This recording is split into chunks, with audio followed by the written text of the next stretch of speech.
Save life charitable trust ಇದರ ವತಿಯಿಂದ Bantwal SVS ದೇವಳ ಆಂಗ್ಲ ಮಾಧ್ಯಮ ಶಾಲೆಯ ಸಭಾಭವನದಲ್ಲಿ ನಡೆದ ಸಮಾರಂಭದಲ್ಲಿ ಅಶಕ್ತ 80 ಮಂದಿಗೆ ಸುಮಾರು 25 ಲಕ್ಷ ರೂಪಾಯಿಯ ಸಹಾಯಧನವನ್ನು ವಿತರಿಸಲಾಯಿತು.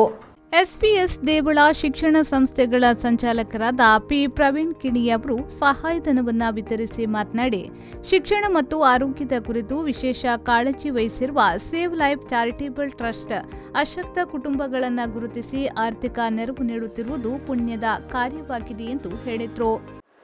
ದಾನಿಗಳನ್ನು ಮೋಸಗೊಳಿಸಿ ಯಾವ ಅವಶ್ಯಕತೆ ಇರದೇ ಇದ್ದರೂ ಕೂಡ ಅವಶ್ಯಕತೆ ಉಂಟು ಅಂತ ಹೇಳಿ ದಾನಿಗಳನ್ನು ಮೋಸ ಮಾಡುವಂಥದ್ದು ನಾವು ನೋಡ್ತೇವೆ. ಕೆಲವೊಂದು ಸಂದರ್ಭದಲ್ಲಿ ಅಶಕ್ತರನ್ನು ತೋರಿಸಿ ಹಣ ಸಂಗ್ರಹ ಮಾಡಿ ವಂಚಿಸುವವರನ್ನು ನಾವು ನೋಡ್ತೇವೆ. ಇಂಥ ಸಮಯದಲ್ಲಿ ದಾನಿಗಳಿಗೆ ಒಂದು ಮುಜುಗರದ ಪರಿಸ್ಥಿತಿ.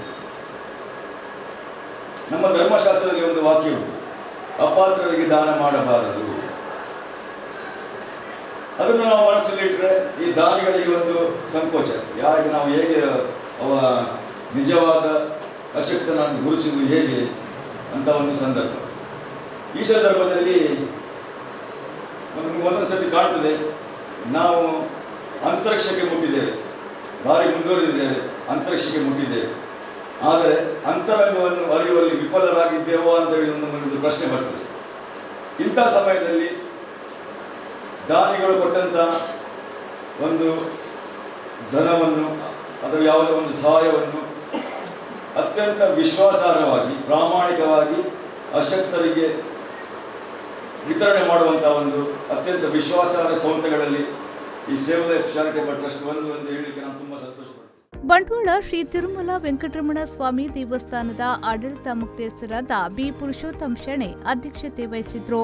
ಎಸ್ವಿಎಸ್ ಹಳೆ ವಿದ್ಯಾರ್ಥಿ ಸಂಘದ ಅಧ್ಯಕ್ಷ ಎನ್ ಲಕ್ಷ್ಮೀನಾರಾಯಣ ಮಲ್ಯ, ನಿವೃತ್ತ ಬ್ಯಾಂಕ್ ಅಧಿಕಾರಿ ಉಪೇಂದ್ರ ಕಾಮತ್, ಕಾರ್ಪೊರೇಷನ್ ಬ್ಯಾಂಕ್ನ ಗೀತಾ ಸುಧೀರ್ ಕಾಮತ್, ಹಿಂದೂಸ್ತಾನಿ ಗಾಯಕಿ ಕುಮಾರಿ ಮಹಾಲಕ್ಷ್ಮಿ ಶೆಣೆ ಕಾರ್ಕಳ, ಬಂಟ್ವಾಳ ಸ್ಪಂದನ ತಂಡದ ಅಧ್ಯಕ್ಷ ರಮೇಶ್ ಶೆಣೆ, ಸ್ವರ್ಣೋದ್ಯಮಿ B Nagendra Balika, save life charitable ಟ್ರಸ್ಟ್ನ ಅಧ್ಯಕ್ಷ ಅರ್ಜುನ್ ಭಂಡಾರ್ಕರ್, ಕಾರ್ಯದರ್ಶಿ ಸಂಜಯ್ ಭಟ್, ಕೋಶಾಧಿಕಾರಿ ಭಾಗ್ಯಶ್ರೀ ಭಂಡಾರ್ಕರ್, ಸಾಮಾಜಿಕ ಕಾರ್ಯಕರ್ತ ಪ್ರಶಾಂತ್ ಭಂಡಾರ್ಕರ್, ಸತೀಶ್ ನಾಯಕ್, ಶ್ರೀನಿವಾಸ್ ಪೈ ಉಪಸ್ಥಿತರಿದ್ದರು.